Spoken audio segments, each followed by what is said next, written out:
Moi taas kaikki! Veeti, tuletko nyt tähän kunnolla?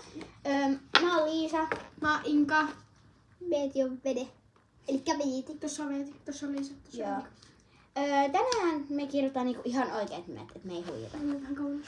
Ja musta tuntuu, että aika moni jo tietää ne. Koska... Joo.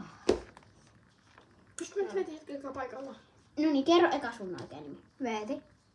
Mä oon Liisa. Ja mä oon Inka. Ei me ei oo yhdestäkään valehdeltu meidän oikeasta nimestä. Niin, koska musta tuntuu, että tiedätte sen jo, koska miten me osataan niin hyvin sanoa meitä jollain vaan niinku meidän oikein nimillä. Niin me vaan huijattu teitä koko ajan.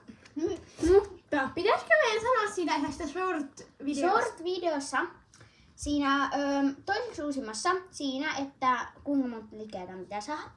Niin oikeesti Niin, että niin. Liisan äiti Niin. ostaa sen. Niin oikeesti se oli minä, Inka siinä. Että me niinku, mä esitin Liisan äitiä.